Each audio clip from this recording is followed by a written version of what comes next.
In the previous episode, wildlife had to adapt to the danger of forest roads in the land of the wolf.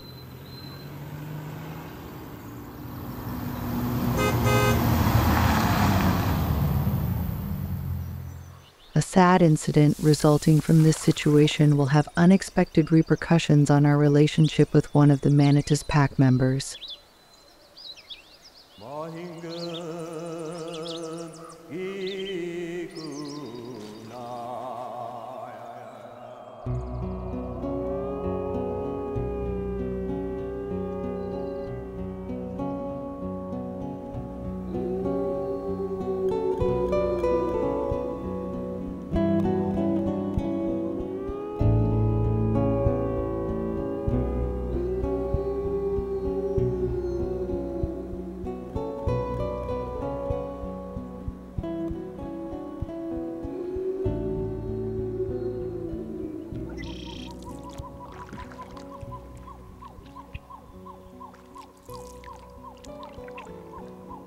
In the land of the wolf, beavers are so numerous that my parents and I no longer count their ponds.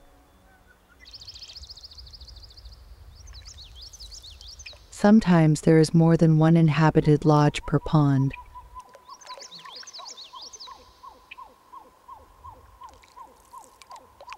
A canoe trip allows us to measure the omnipresence of these engineers throughout the territory.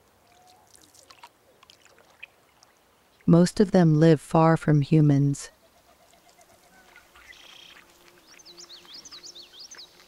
Unfortunately, some beavers settle near roads used by logging companies. And since they are not very agile on land, we are aware that they are at risk of being hit by vehicles.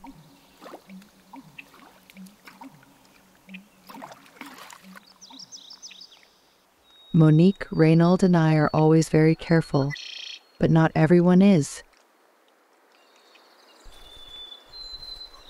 It is difficult for us to estimate the exact number of road casualties because their carcass does not stay long on the road.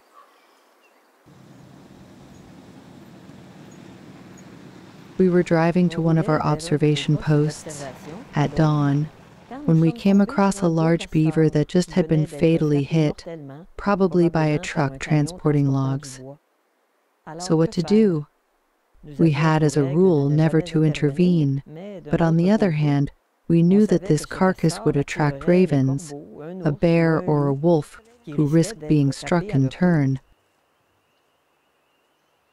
For obvious security reasons, we thought it best to take the beaver to a safer place.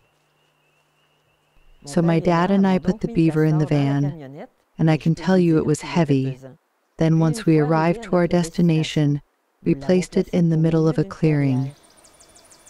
We had a 1 in 2 chance of seeing a wolf pass by during our hours of watch.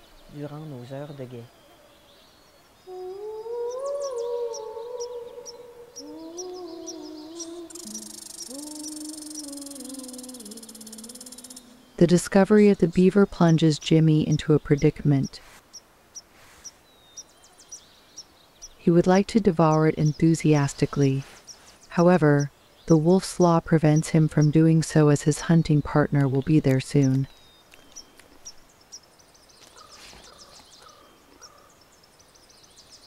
He awaits him with a mixture of excitement and apprehension.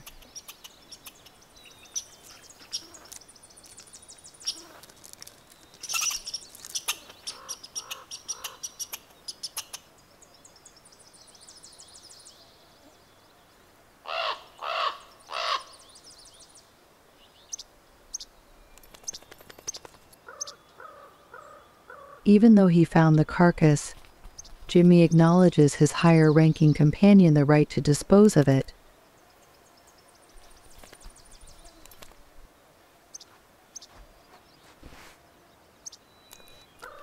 How does he manage to resist the temptation?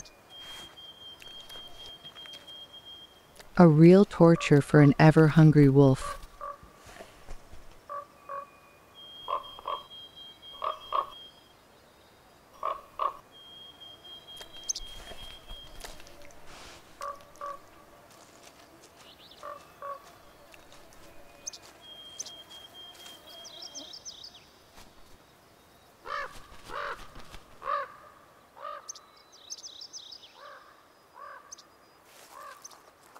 Jimmy has just seen his adventure companion, Como.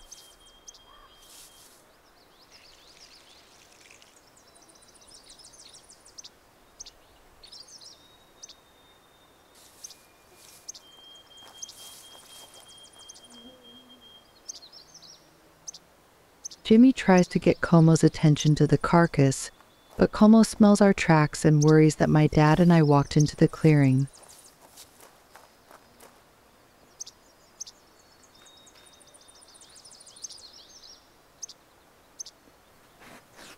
All of this seems fishy to him.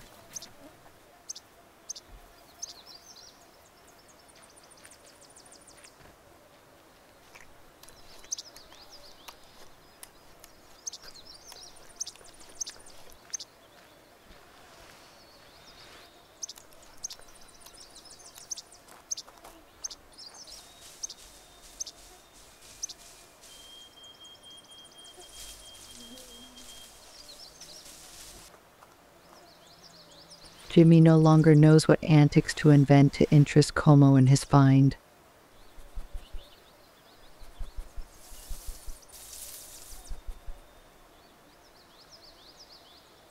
Como finally decides to approach. Jimmy immediately gives him his place.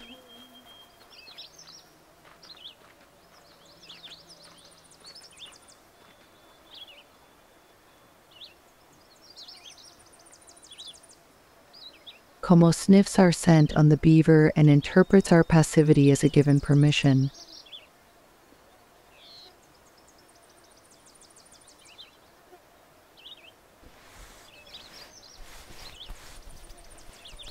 It takes strength to lift and drag such a weight.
Jimmy wonders if he will be entitled to a share of the booty.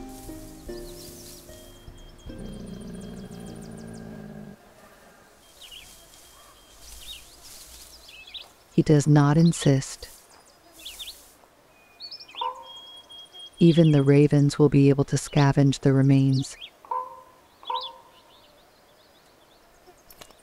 The wolf just has to endure the mosquitoes and wait.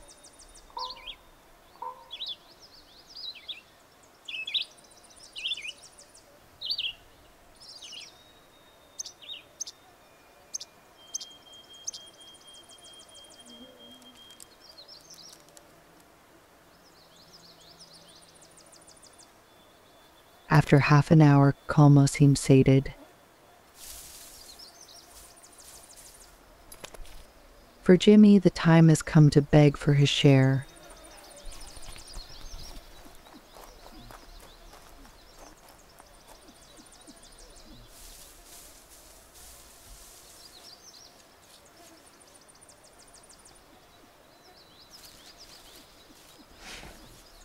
As a good prince, Como allows him to serve himself. What happens next is quite astounding.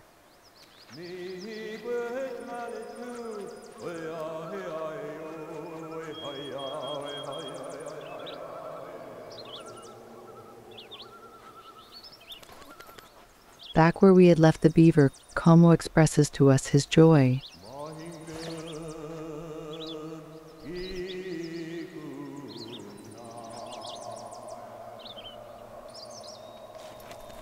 I feel that his perception of us will never be the same.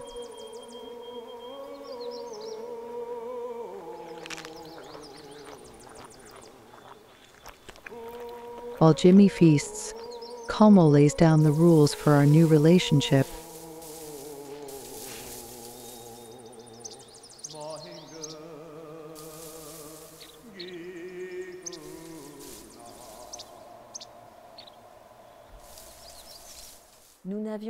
We have never seen an adult wolf showing emotions so openly. It is as if Como had just realized that we were trustworthy, but testifying to us was not necessary. In his wolfish mind, we had allowed him to take a prey that belonged to us. And by the way, that permission was tantamount to recognizing his importance. I don't believe he thought he was superior to us, or that he expected this unusual situation to happen again.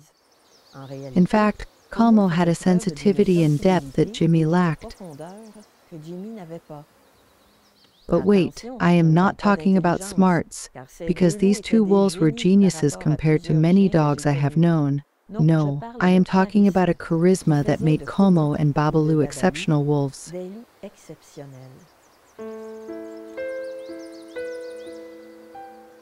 Coming back to our story, Como left the pine forest area for a few days, so he had left to Jimmy all the remains of the beaver carcass. And the way he managed his treasure gave us the chance to observe some really interesting behaviors.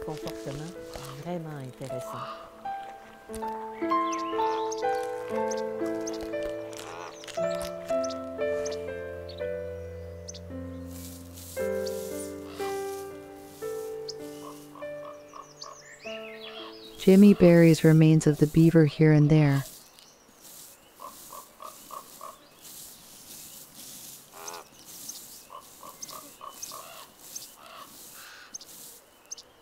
Alto will respect his friend's caches.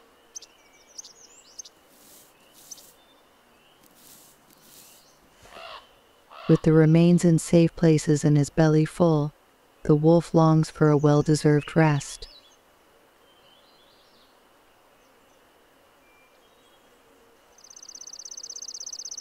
Chance leads him near the nest of the least flycatchers. There is something new. The female does not swallow the beakful given by her companion. She saves it for her newly hatched chicks.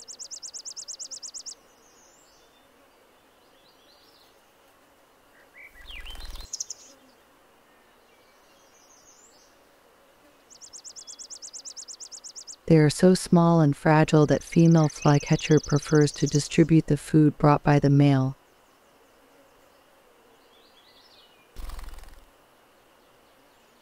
Teamwork does not seem to move the wolf.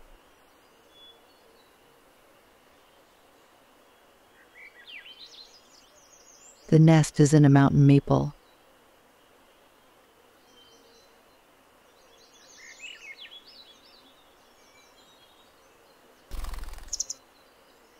When Supermom spots a slug, she captures it and carries it away.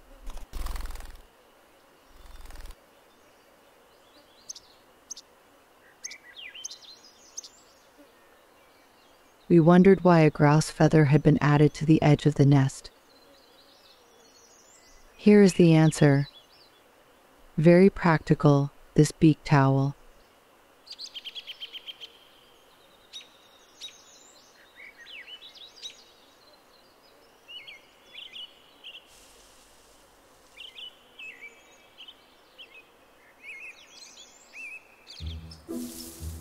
Not far from the clearing, a red fox covets the remains from the wolf's meal.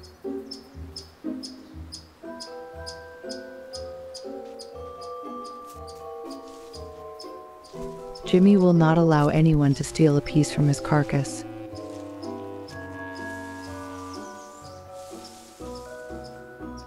The wolf is clever and cunning, but so is the fox.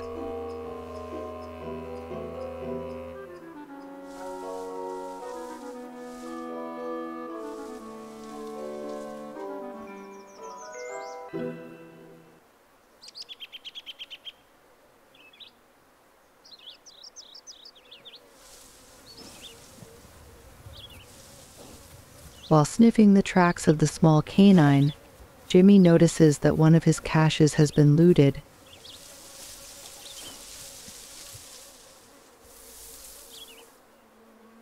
If he puts his paw on the thief, there will be trouble.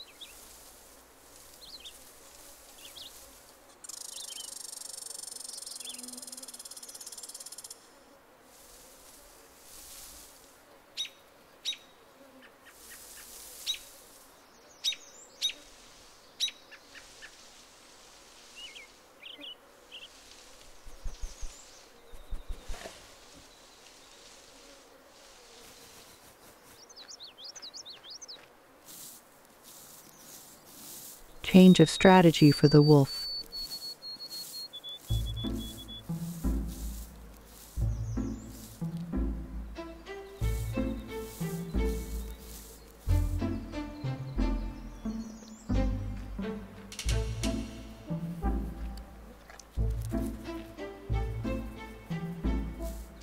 He digs up the contents of another cache, which could be the beaver's head.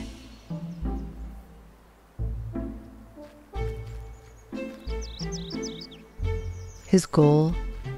To leave empty holes to deter the fox and carry the remains to another hiding place.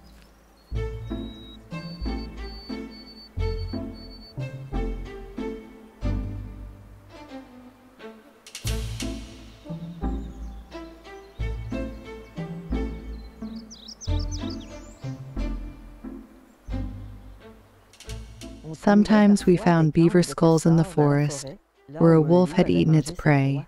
One summer, I even discovered one near the base camp. Perhaps it was that of a member of the chubby family. Even if we were very attached to our beaver neighbors, we made no judgment on the laws of nature that linked their destiny to that of the Manitous Pack. The positive alliance between predator and prey has always been evident to us. At least the chubbies lived far from the road.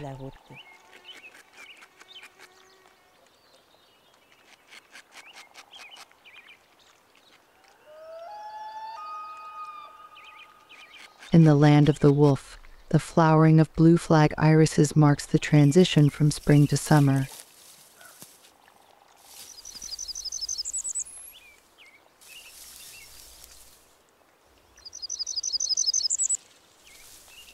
The banks of Chubby's Bay are then transformed into a garden.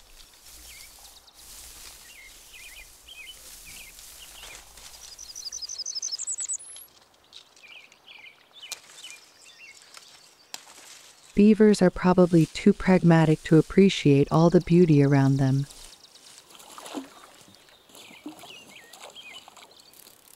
As far as I am concerned, spending a moment here is well worth the discomfort of a few mosquito bites.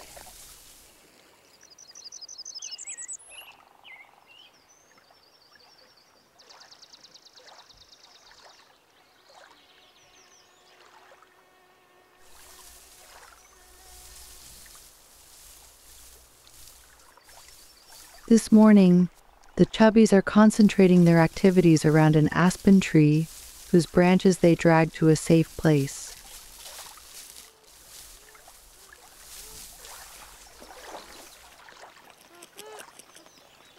The table is set for a family banquet.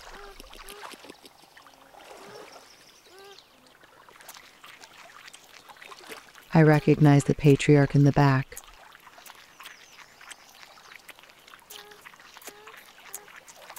Junior and other subadults in the front.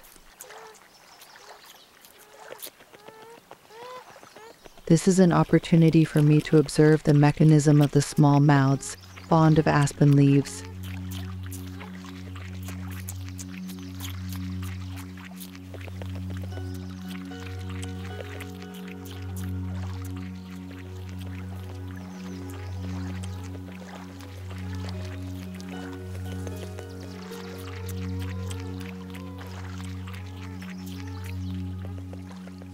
The patriarch does not forget his mate and the baby beavers staying in the lodge.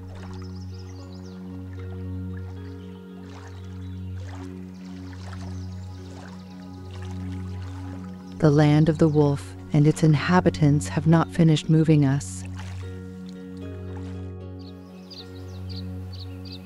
In the next episode, we will find the ruffed grouse and her chicks, as well as other endearing characters. Jimmy and Como will experience new adventures in a dream setting. A rendezvous not to be missed.